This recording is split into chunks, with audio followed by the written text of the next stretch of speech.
I've been in the trade, this month's 40 years. Actually, I invented my first tool in about 1979. Didn't do anything with it for about another 10 years. That was the key and lever reader kit. I want to talk, because I've only got half an hour and I'm not going to bore you to death. I want to talk about the Morticer. And what I would like to talk about are all the things that people have said to me over the last 15 years, 16 years since we've been made it, where they come up with problems and said, Paul, I want to do this. And what I'm going to do is talk my way through all the little nuances and tricks and techniques and variations, so that if you've got a jig and you have this type of problem, you think, I remember Paul Souber said how to solve that one. So let's give you a little bit of history, a bit of potted history. The DBB Morticer, as it was called, was invented by three guys who worked at Chum. Dyson, Brown and Blakey. Blakey was a designer, and if you look up the patent from 1985, Alan Blakey did all the drawings. His name appeared on the drawings. Chubb never actually sold the product in their own right, and the guys sold the product for about 15 years. One guy died, another guy pulled out, and the third guy was of retirement age, and he said to me, I said to him, look, when you retire, George, can I buy it? And about a year or two later, he'd given up and he wanted to sell it, and I bought the rights to the product. Bought all the stock, bought all the tooling, threw away the stock and the tooling, and redesigned it, because I knew what was wrong with the product. Not because I was big-headed, but I did actually sell some for them, and found all these faults. That must be the one I've got. Yes. Is that the one with the bronze castings? The brass you sold me. They sold about 1,500 jigs. A lot of them went to the prison service. They're 2 inches taller, and they've got longer shafts. And the prison ones had a bigger housing. Instead of a 16mm bore, they had a 22mm bore. But they were big and they were expensive, and they weren't very accurate because there were lots of little things wrong. And people used to ring him up and say, I need a longer shaft to do a perchromatic. You know what perchromatic is, don't you? Made by Samuel Heath, door closer, fitted in the edge of the door. Yeah, horrible thing to fit, takes about half a day. Anyway, so what used to happen is people would ring up to this chap, George Brown, and say, I need a longer shaft. Do you know what? Couldn't guarantee it would fit. The reason is he used what's called bright drawn bar. Bright drawn bar is not accurate enough, because from batch to batch it varies. So we always use precision ground bar. If you put a mic on here, it will measure either 12.69mm or 12.70, so it's really, really accurate.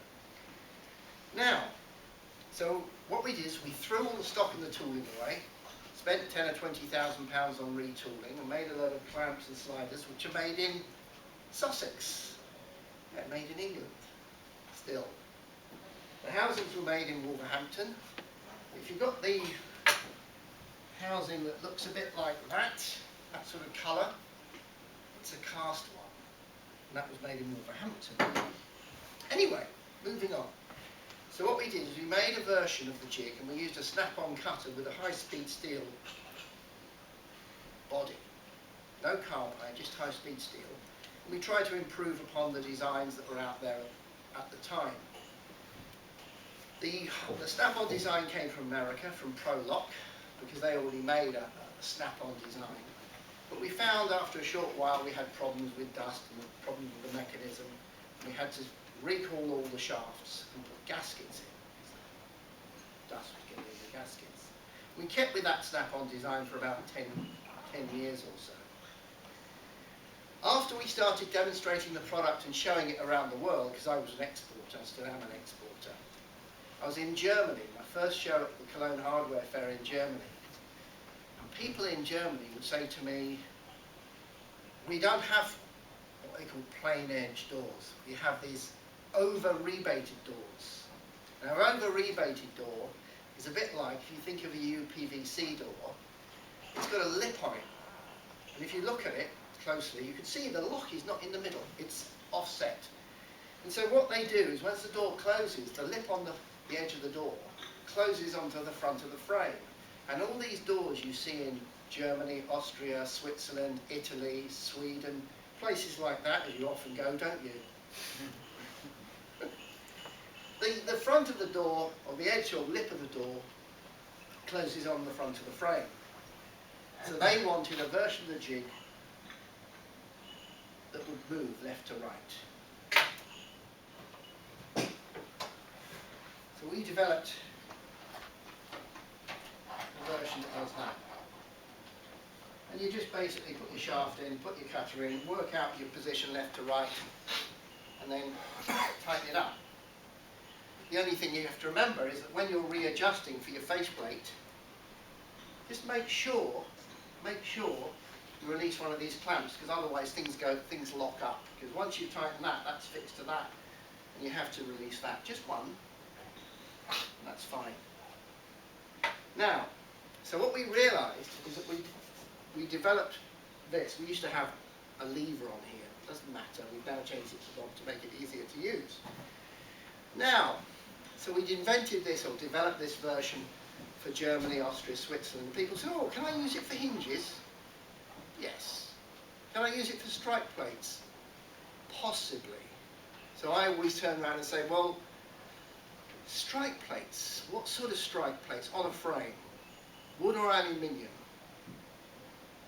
And if they say wood, the first thing I say, you see these clamp screws here? They're long, aren't they? And the reason we make them that long is so that they can open up quite wide. And if you open this, whoops, that's correct. You notice what's happening as I open it. That angle there starts to change. Okay? And the reason it starts to change is because it's self-centering. Now, there comes a point where that gets horizontal and it won't open anymore. And that point is 54 or 55 mil. So, imagine you had this jig, this is the standard jig we sell, and you've got a door and it's 56 mil. Throw the figure in. What could you do? If you're on site, you've got to do the job. You've got to fit the lock, and the door is 56, 60 mil, whatever. No, it's not going to happen. Let's pretend it is going to happen. Any ideas? Turn the sliders inwards. It's not actually like this, but it's a bit like that. And basically what you do, take your top tube clip off, take your top clamp off, take that out.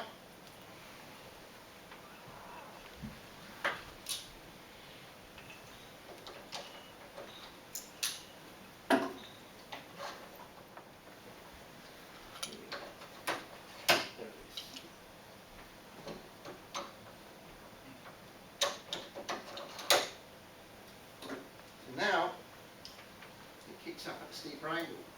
As you open it more and more for a thicker door, that angle will change. But at least you can do it, and you can do it without having to change the jig or change the housing, because we already do one for thick doors. The difference is, it's only slightly different, is instead of the pivot points being on the outside, they're closer to the middle, and then you've got a little bit more movement.